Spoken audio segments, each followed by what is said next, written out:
بسم اللہ الرحمن الرحیم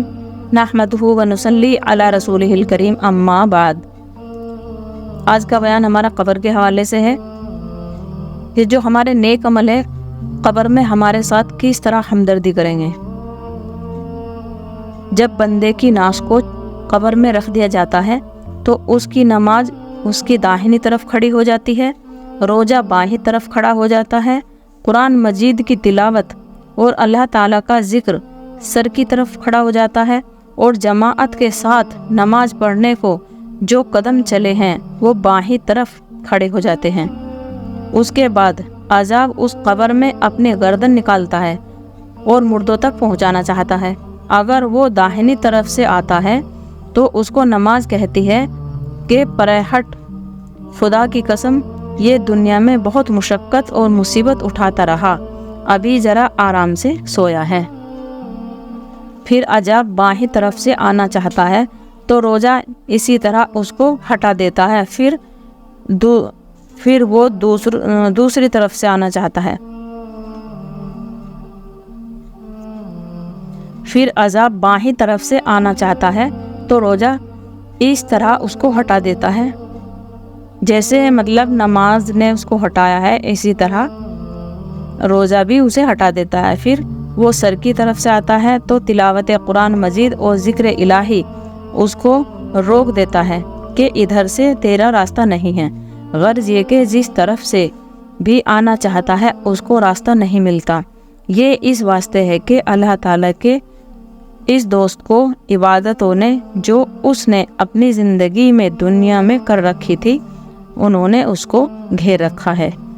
جس کی وجہ سے اس کو عذاب نہیں ہوتا، لہٰذا وہ عذاب کمزور ہو کر واپس چلا جاتا ہے۔ اس کے بعد صبر جو ایک کونے میں کھڑا ہوا تھا وہ ان عبادتوں سے کہتا ہے کہ میں تو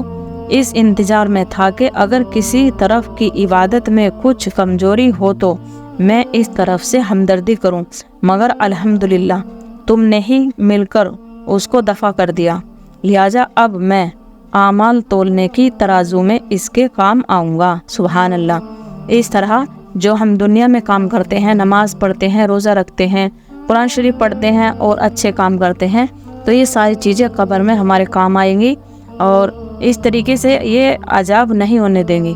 یہ سامنے مطلب جو ہے ڈٹ کے مقابلہ کریں گے، جیسے کوئی دنیا میں ہمارے ساتھ کوئی جو ہے غلط کام ہوتا ہے یا کوئی ہمیں مارتا پیٹتا ہے تو ہمارے کتنے دوست ہوتے ہیں ہمارے نزدیک کے جو ہمیں بچا لیتے ہیں اور ہم پر وہ آنچ تک بھی نہیں آنے دیتے، تو اسی طرح قبر میں یہ بھی ہمارے ساتھ ایک دوست کی طرح بنیں گے۔ اور آپ نے دیکھا صبر نے کیا کہا؟ صبر کہہ رہا ہے کہ دیکھو میں اب جب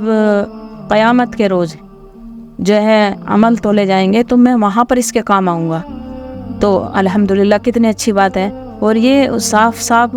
نماز کو، روزے کو، اور جو ہم نے دینی کام کر رکھے ہیں اور جو ہماری قرآن شریف کی تلاوت ہے انہیں کہہ رہا ہے کہ میں تو یہ سوچ رہا تھا کہ اگر کسی طرف سے کچھ کمزوری ہوگی تو میں وہاں پہ مطلب ہمدردی کروں گا، لیکن الحمدللہ تم نے ہی سب نے مل کے اس عذاب کو مطلب جو ہے ہٹا دیا، اس کو دفع کر دیا، اور اب جو ہے میں اس کے قیامت میں کام آؤں گا۔ تو ایک بھی چیز ایسی نہیں ہے جو ہمارے کام نہیں آئے گی، ہم چھوٹے سے چھوٹا بھی عمل کرتے ہیں سب انشاءاللہ تعالی قبر میں ہمارے کام آنے والا ہے۔ اور جب ہم پڑھتے ہیں سنتے ہیں تو ہمارا ایمان تازہ ہوتا ہے، الحمدللہ۔ اب قرآن شریف پڑھنے میں کتنا جب مزہ آئے گا، اب نماز پڑھنے میں کتنا دل لگے گا، اب روزے رکھنے میں کتنا دل لگے گا، جب ہمیں پتہ چلتا ہے نا کہ ہمیں اس کام کو کرنے کی اتنی مزدوری ملے گی تو اس کا جو ہے نا کام کرنے کا مزہ ہی ڈبل ہو جاتا ہے۔ سبحان اللہ۔ آج سے ہم سب وعدہ کرتے ہیں قرآن شریف کی تلاوت دل لگا کے کریں گے، 5 وقت کی نماز جو ہے پابندی سے پڑھیں گے، اور جو ہے ذکر الہی میں بھی اپنا جو ہے تھوڑا وقت خرچ کریں گے،